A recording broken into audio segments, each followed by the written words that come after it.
Hi, we're Pauline and Alan. We live at 46 Beechwood Avenue and we're part of the Eco Open Houses event.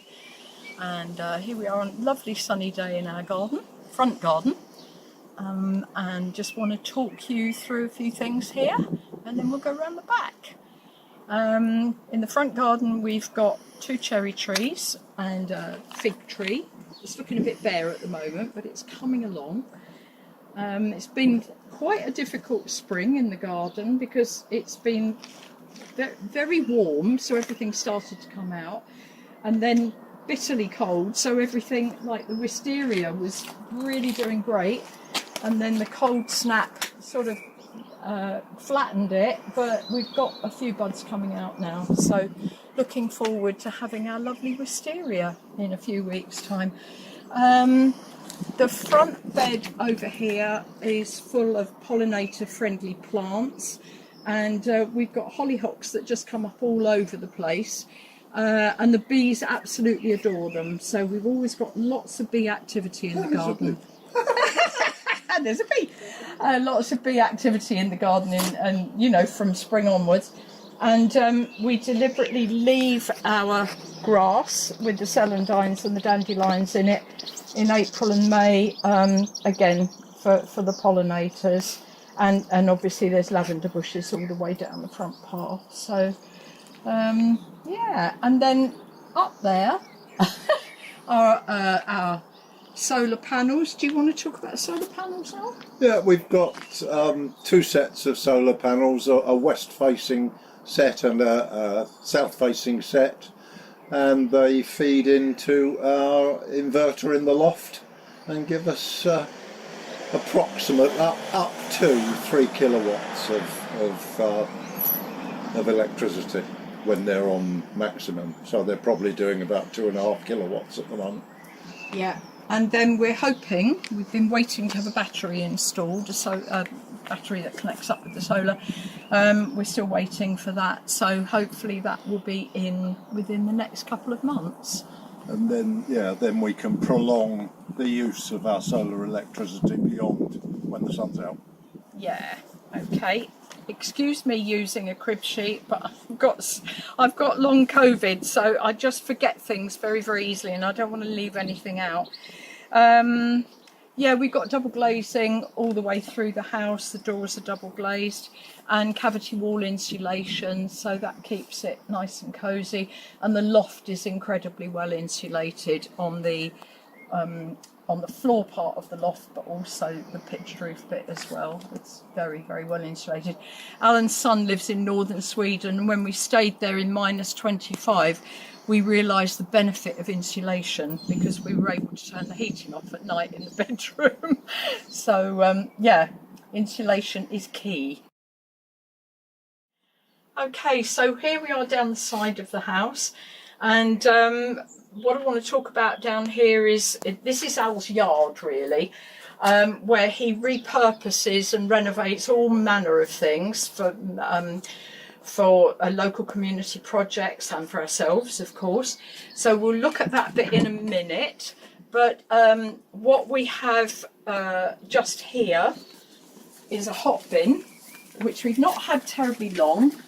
But basically what you do, you put all your food scraps, no matter what it is really. Including cooked food. Including scraps. Cooked food, bones, all sorts of stuff.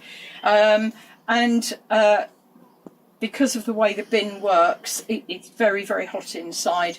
And there's a green dial on the top, which shows you when it's, you know, really, really heating up. So I'll open the bin, and you can Should be see the steam coming out.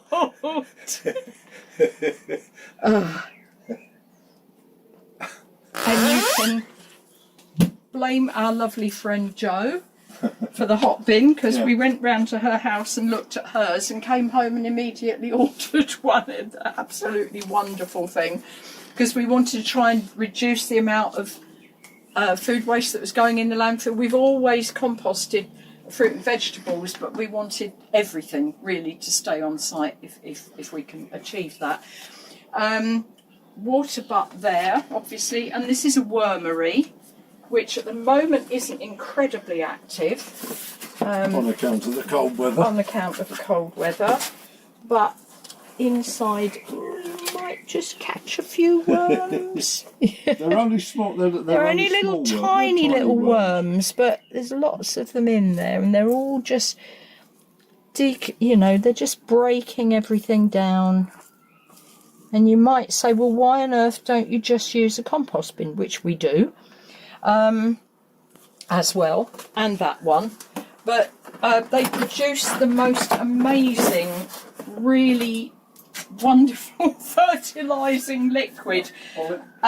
What? Thank you, messy finger. Yeah, this really rich, dark brown liquid, which is incredible fertiliser. So that's why we have the wormery. And then we'll just go through here.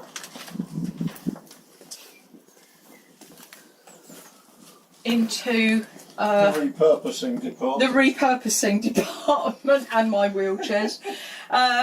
So we have a wood burning stove, and all the wood that we burn on it is all scrap wood, apart from these bits of log here, which came from a tree that was cut down. A friend of ours gave the wood from the tree, but everything else is scrap wood, and we make sure it's really, really dry before we put it on the stove.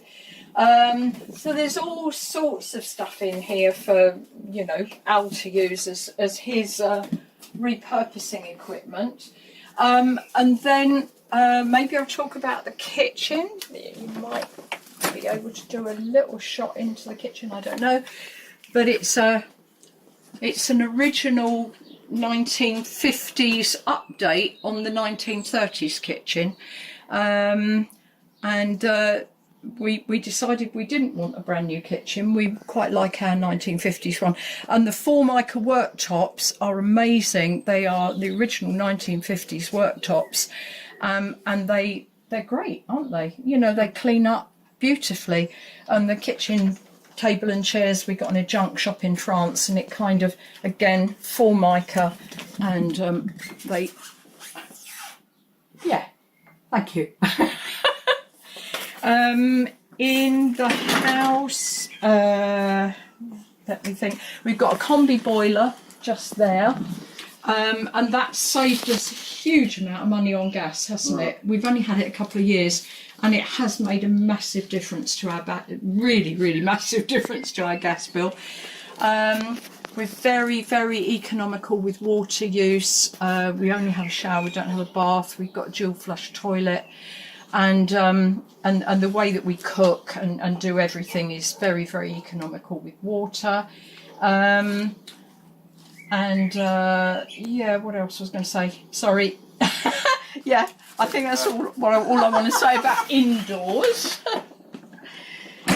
And then along here, because we're desperately trying to reduce the amount of plastic that we consume, we buy all our sort of cleaning type materials in 5-litre containers, sometimes from our repair cafe and sometimes from local shops that do zero waste stuff.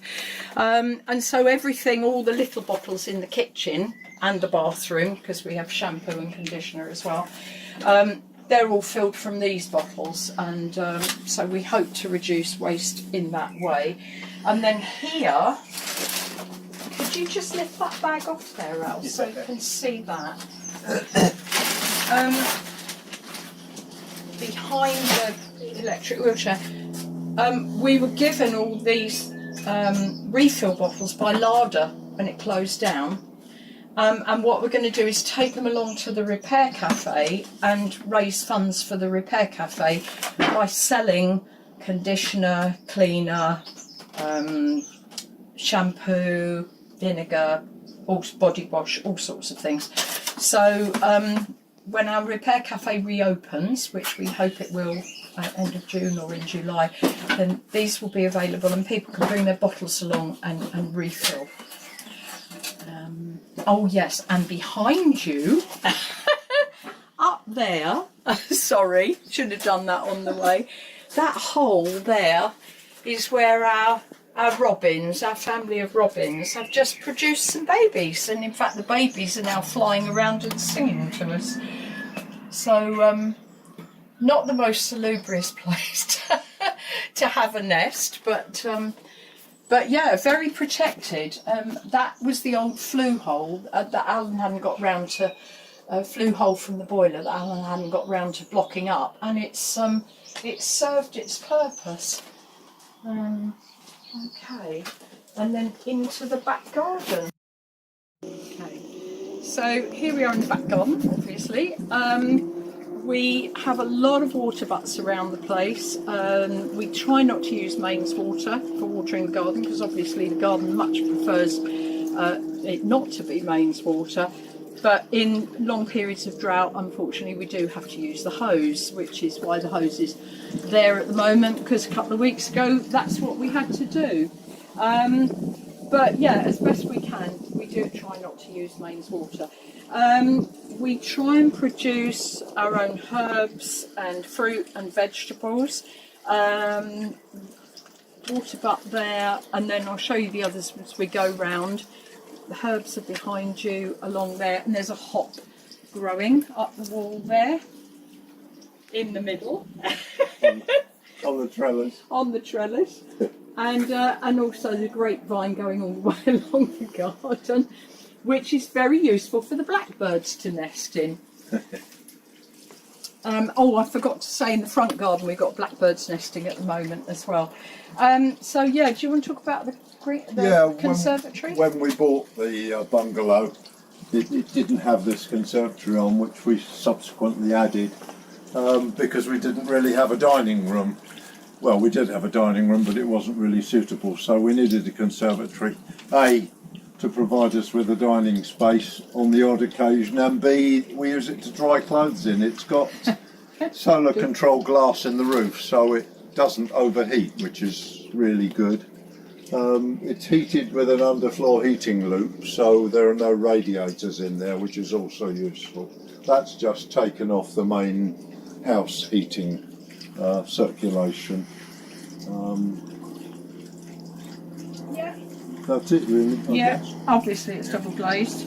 And forgot to say, behind all the radiators in the house that are on the external walls, we've got reflective panels to reflect the heat back into the room, and all the house has got LED lighting.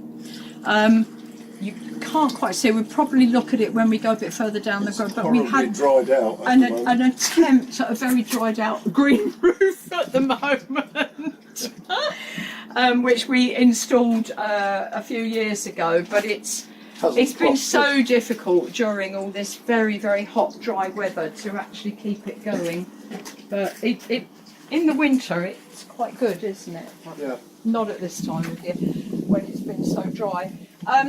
Apart from the two benches up the other end, all the garden furniture is stuff that came out of a skip and Alan has renovated. The water catchment system up this end, do you want to explain? Yeah, the left-hand container takes water off the back face of the shed and the garage roof, and then there's another one on the other face of the shed, and basically we recover the water off there. Those are old olive oil containers which we bought before they became too expensive. You could get them for $5 at a time in the good old days. Yeah, and the water butts are linked. They're linked across so that you can draw it out from one thing. And they fill up simultaneously. And the water, I love this bit. The water gathers in the gutter and runs down the chain, so it doesn't splash everywhere. That's the theory. And up there in that tree's a pigeon's nest, but it's the right mess. I don't know how on earth they managed to keep eggs in it. But yeah, so pigeons in there. Again, in the back garden, we try and leave things as natural as we can. Lots of pollinator-friendly stuff. The pond is an absolute delight. While I've been ill and I've just not been able to do very much other than just sit in the room there looking out at the garden. we watch all the birds go into the right-hand end of the pond, and they use it as a bath. So they go in the pond, and they get very, very wet, and then they come and sit on the end of the bench there and shake themselves and dry themselves out. So all the way round the perimeter of this bit of the garden are fruit trees and fruit bushes, strawberries, rhubarb, stuff like, because we do like to try, if we can, to grow our own fruit. Blueberries in the tubs, and blueberry over there. And then and the bluebells have all just arrived by themselves, as have the lily of the valley. That's our bluebell wood. We love them, so we just leave them be. Okay, so do wander through our mini bluebell wood into the vegetable plot.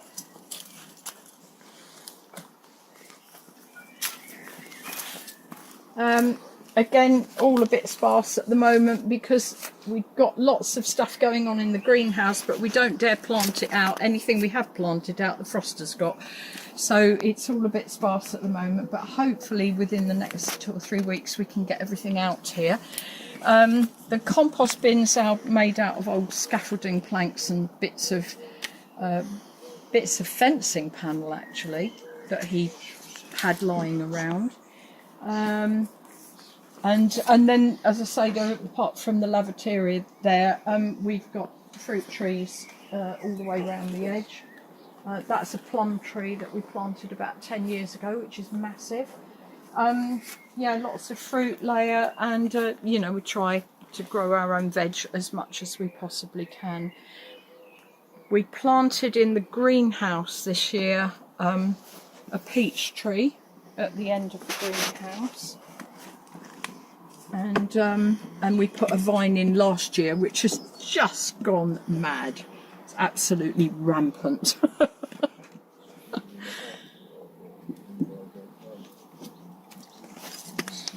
Okay. Yeah, and we had sparrows nesting in that hedge. So, as I said earlier, completely surrounded by birds using the garden. It's such a joy to have them here. And more water catchment off the greenhouse. Yeah, I think that's it. Thank you very much. Where's Al? Thank you very much for joining us on our little tour. Hope it's been inspiring and helpful. And it's goodbye from me. And goodbye from me. Bye.